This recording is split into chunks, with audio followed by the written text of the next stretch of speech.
ഏറ്റവും ഇമ്പോർട്ടൻ്റ് ആയിട്ടുള്ളൊരു പാർട്ടാണ് ലെയർ വിൻഡോ എന്ന് വെച്ചാൽ ഈ കാണുന്ന ലെയർ വിൻഡോ. ഇപ്പോൾ ഇവിടുന്ന് ക്ലോസ് ആയി പോയിരിക്കട്ടെ, നമുക്ക് എടുക്കാൻ പറ്റും. അത് മെനുവിൽ പോവുക, വിൻഡോ, ഇവിടുത്തെ എല്ലാ ഇപ്പോൾ ഈ ടൂൾസിൻ്റെ കാര്യമാണ്. ക്ലോസ് ആയി പോയിരിക്കുന്ന സിറ്റുവേഷൻസ് ആണെങ്കിൽ അവർക്ക് അങ്ങനെ അബദ്ധം പറ്റാറുണ്ട്. എനിക്കും ഞാൻ പഠിക്കുന്ന സമയങ്ങളിലൊക്കെ ഒരു അബദ്ധം പറ്റി കുറേ തപ്പി കറങ്ങി നടന്നിട്ടുണ്ട്. എവിടെ പോയി എന്ന് അറിയാതെ നോക്കി പിന്നെ എനിക്ക് മനസ്സിലായ കാര്യമാണ് ഇവിടുത്തെ ഏത് വിൻഡോയിൽ നമുക്ക് എടുക്കാൻ പറ്റും. വിൻഡോ ഈ പേര് പോലെ തന്നെ വിൻഡോ, റിയൽ നെയിം പോലെ തന്നെ വിൻഡോയിൽ പോയി കഴിഞ്ഞാൽ നമുക്ക് എല്ലാത്തിൻ്റെയും ബോക്സസ് തിരിച്ചു കൊണ്ടുവരാൻ പറ്റും. ഇപ്പോൾ നമുക്ക് ടൂൾസ് ബോക്സ് ഇവിടെ ഇല്ല. So come down and see tools, click ചെയ്താൽ മതി. വന്നു ഈ ചെറിയ ലൈൻസിൻ്റെ ഗ്രൂപ്പ് കാണാം, അത് ക്ലിക്ക് ചെയ്താൽ നമുക്ക് നീക്കി വെക്കാം എവിടെ വേണ്ടത് വെച്ചാൽ. നെക്സ്റ്റ് കാണുന്നത് ആണ് നമ്മളിപ്പോൾ ക്ലോസ് ചെയ്ത ലേയേഴ്സ്. ഷോർട്ട് കട്ട് F7 ആണ്. ഞാൻ കീബോർഡിൽ F7 പ്രസ് ചെയ്യുകയാണ്. അപ്പോൾ എനിക്ക് തിരിച്ചു തന്നുകൊണ്ടിരിക്കും. മൗസിൻ്റെ പോയിന്റർ അനങ്ങുന്നില്ലല്ലോ, കാണാൻ പറ്റും നിങ്ങൾക്ക്. അപ്പോൾ F7 കീബോർഡിൽ F7 പ്രസ് ചെയ്യുമ്പോൾ എനിക്കിത് ഓഫ് ഓൺ ആയി വരും. അപ്പോൾ ലേയേഴ്സിലോട്ട് വരാം. അപ്പോൾ ലേയേഴ്സിനെ നമുക്ക് അറിയണമെങ്കിൽ ഒരു സിമ്പിളായിട്ടൊരു കാര്യം പറഞ്ഞാൽ, ഞാൻ ഏത് ഇമേജ് സെലക്ട് ചെയ്ത് വെച്ചിരിക്കുന്നു ആ ഇമേജിൻ്റെ ലേയേഴ്സ് ഉണ്ടെങ്കിലും ഇല്ലെങ്കിലും ഈ ലെയർ വിൻഡോയിൽ ഇത് കാണിക്കും. ഫോർ എക്സാമ്പിൾ ഒരു ഇമേജ് നമുക്ക് ഓപ്പൺ ചെയ്യാം. ഫസ്റ്റ്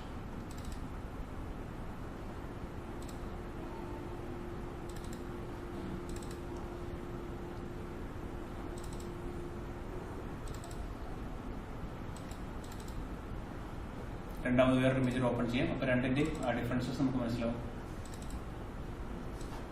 ഞാൻ ഈ രണ്ട് ഫോട്ടോസ് എടുത്തിരിക്കുകയാണ്. ഈ രണ്ട് ഫോട്ടോസിൽ ഈ ഫോട്ടോ ലെയറിലാണ് നിൽക്കുന്നത്. ഇതിൻ്റെ ഒരു ന്യൂ ലെയർ എടുത്തു, 2 കോപ്പീസ്. അപ്പോൾ ഈ ഇമേജ് സെലക്ട് ചെയ്ത് വെച്ചിരിക്കുന്ന സമയത്ത് മാത്രം നമുക്ക് ഈ ഇമേജിൻ്റെ ഈ 2 കോപ്പീസ് എനിക്ക് കാണാൻ പറ്റും. ഞാൻ ഈ ഇമേജിൽ ക്ലിക്ക് ചെയ്യുന്ന മൊമെൻറ്റിൽ ഇപ്പോഴത്തെ ലെയർ വിൻഡോയിൽ എന്തെങ്കിലും ചേഞ്ചസ് വരുന്നതെന്ന് നോക്കുക. വന്നല്ലോ, എന്താ സംഭവിച്ചേ? ലെയർ വിൻഡോയിൽ ഈ ഇമേജ് സെലക്ട് ചെയ്ത നിമിഷം ആ ഒരു ഇമേജിൻ്റെ പ്രോപ്പർട്ടീസ് എന്തൊക്കെയാണോ, അതിൻ്റെ ലെയേഴ്സിൽ എന്തൊക്കെയാണ്, അതിൻ്റെ ലെയർ വിൻഡോയിൽ എന്തൊക്കെ ലെയേഴ്സ് ഉണ്ടോ അതെല്ലാം ഈ ലെയർ വിൻഡോയിൽ വിസിബിൾ ആവും. ഇതിൽ ക്ലിക്ക് ചെയ്താൽ ഈ വിൻഡോയിൽ ഞാൻ 2 കോപ്പീസ് എനിക്ക് ഉണ്ടാക്കിയിട്ടുണ്ടായിരുന്നു. ആ 2 കോപ്പീസ് ഇവിടെ കാണാൻ പറ്റും. അതാണ് സിംപ്ലി പറഞ്ഞാൽ ലെയർ വിൻഡോ എന്ന് പറയുന്ന സാധനം. വളരെ ഇമ്പോർട്ടൻ്റ് ആണ്. അപ്പോൾ നമുക്ക് ഇനി വേറൊരു കാര്യം നോക്കിയാൽ ഇതിനകത്ത് വേറെയുള്ള ഓപ്ഷൻസ് എന്ന് പറഞ്ഞാൽ ഇതിനെ ഒന്ന് കുറച്ച് അഡ്ജസ്റ്റ് ചെയ്യണം, കുറച്ച് കളർ ചേഞ്ച് ചെയ്യണം. വളരെ സിമ്പിളായിട്ട് നമുക്ക് പോകാം. നേരെ താഴോട്ട് എഫക്ട്സ് എന്നൊരു ഓപ്ഷൻ ഉണ്ട്. എഫക്ട്സ്, ഇവിടെ നമുക്ക് പല ചേഞ്ചസും ചെയ്യാം. ഈ ഒരു വിൻഡോയ്ക്ക് പറഞ്ഞ പേരാണ് ബ്ലെൻഡിങ് ഓപ്ഷൻസിൻ്റെ വിൻഡോ. ബ്ലെൻഡിങ് ഓപ്ഷൻസ്, ഇത്രയും വലിയ ബ്ലെൻഡിങ് ഓപ്ഷൻസ് വിൻഡോ ഉണ്ട്.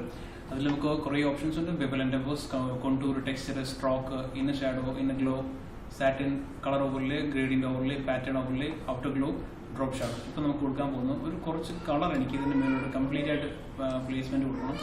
സോ ക്ലിക്ക് ചെയ്തു, ഇങ്ങനെ ടിക്ക് ചെയ്താൽ കളർ വരും. പക്ഷേ എനിക്ക് ആ കളറിൻ്റെ ആ ഒരു മോഡ് കറക്റ്റായി കിട്ടണമെങ്കിൽ ഞാൻ ഇവിടെ തന്നെ ക്ലിക്ക് ചെയ്യണം.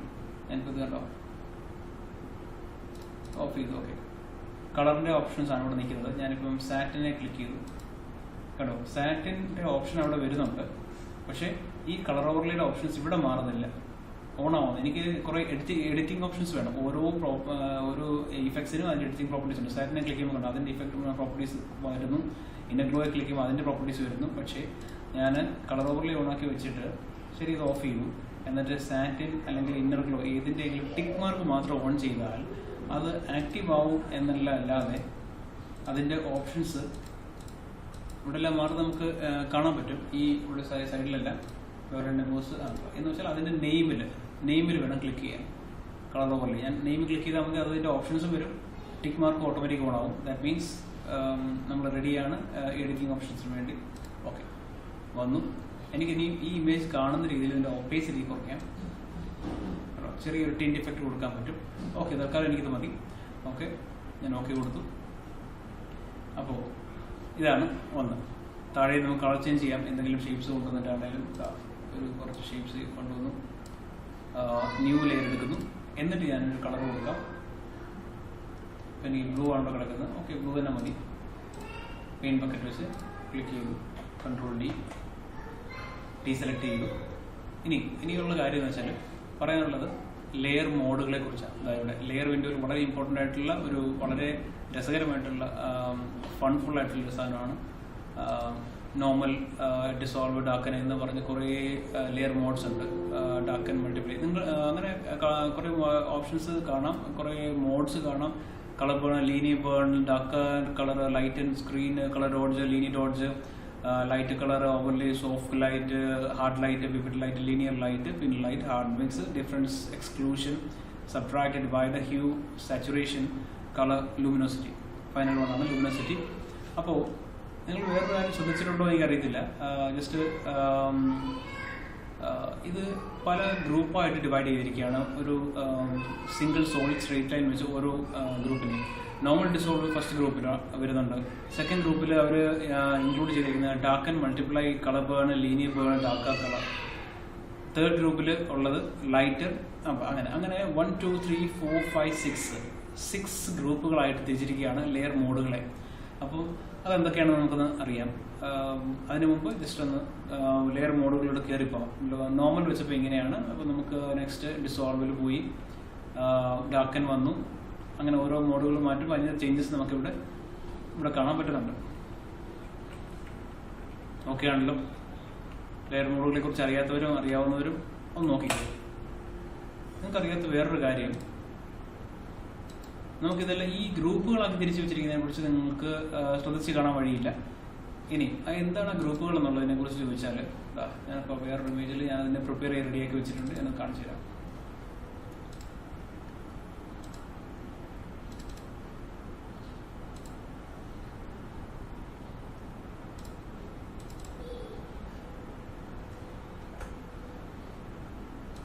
കണ്ടോ, ഇതാണ് സംഭവം. നോർമൽ, ഈ ഒരു ഫസ്റ്റ് ഗ്രൂപ്പിന് പറഞ്ഞ പേരാണ് നോർമൽ ഗ്രൂപ്പ്. സെക്കൻഡ് ഗ്രൂപ്പിന് പറഞ്ഞ പേരാണ് ഡാർക്കൻ ഗ്രൂപ്പ്. തേർഡ് ഗ്രൂപ്പിന് പറഞ്ഞ പേരാണ് ലൈറ്റൻ ഗ്രൂപ്പ്. പേര് പോലെ ലൈറ്റൻ ചെയ്യാനുള്ള ഇഫക്ട്സ് ഒക്കെ ചെയ്യണമെങ്കിൽ ലൈറ്റൻ ഗ്രൂപ്പിൽ വരാം. ഡയറക്ട്ലി ഡാർക്കൻ ചെയ്യേണ്ട ഇഫക്ട്സ് ഒക്കെ ആണെങ്കിൽ ഡാർക്കൻ ഗ്രൂപ്പിൽ വന്നിട്ട് ഇത് ഏതെങ്കിലും ആപ്റ്റ് ആയിട്ടുള്ളതും ചൂസ് ചെയ്യാം. നാലാമത്തെ ഗ്രൂപ്പിന്റെ പേരാണ് കോൺട്രാസ്റ്റ് ഗ്രൂപ്പ്. നെക്സ്റ്റ് ഗ്രൂപ്പിൽ 2 എണ്ണം ഉണ്ട്. 2 ഗ്രൂപ്പുണ്ട്. Inversion group, ഡിഫറൻസും എക്സ്ക്ലൂഷനും. പിന്നെ രണ്ടാമത്തെ സബ്ട്രാക്ഷൻ ഡിവൈഡും ചെയ്യുന്നതിന് ക്യാൻസലേഷൻ ഗ്രൂപ്പ്. ലാസ്റ്റ് ഗ്രൂപ്പിന് പറഞ്ഞ പേരാണ് component group. Hue, saturation, colour, luminosity. അപ്പോൾ ഇത് ഓർത്ത് വെച്ചിരിക്കുക. നോർമൽ ഗ്രൂപ്പ് എന്ന് പറയുമ്പോൾ വലിയ ഡിഫറൻസ് ഒന്നും വരുന്നില്ല. ഡിസോൾവിന് ചിലപ്പോൾ ഡിഫറൻസ് പല ഇമേജുകൾ അനുസരിച്ച് വരും. ഇത് ഡാർക്ക് ആൻഡ് ലൈറ്റ്, ഇത് നമുക്ക് പെട്ടെന്ന് മനസ്സിലാക്കി ഓർത്ത് വെക്കാൻ പറ്റും. കോൺട്രാസ്റ്റ് ഗ്രൂപ്പ് എന്ന് പറയുമ്പോൾ അതിൻ്റെ ഇഫക്റ്റ് അവിടെ വരുന്നുണ്ട്. അപ്പം ഇങ്ങനെ ഒരു 6 ഗ്രൂപ്പായിട്ട് 1, 2, 3, 4, 5, 6 ഇതിനകത്ത് വരുമ്പോഴത്തേക്ക് 6 + 1 7 വരും. ടോട്ടലി കാഴ്ചയിൽ വിഷ്വലി 6 ആണെങ്കിലും ആക്ച്വലി അത് 7 ഡിഫറെൻറ്റ് ഗ്രൂപ്പ്സ് ആയിട്ട് തിരിച്ചിട്ടുണ്ട്. ഓരോന്നും പറയുമ്പോൾ normal group, darken group, lighten group, contrast group, inversion group, cancellation group, component group, ഇങ്ങനെ ഇത്രയായിട്ട് തിരിച്ചിട്ടുണ്ട്. അപ്പോൾ ഇതാണ് ഇന്നത്തെ ക്ലാസ്സിൽ പറയാൻ ഉദ്ദേശിച്ചിരുന്നത്. മനസ്സിലായെന്ന് വിചാരിക്കുന്നു. Okay, will see you next class. Bye.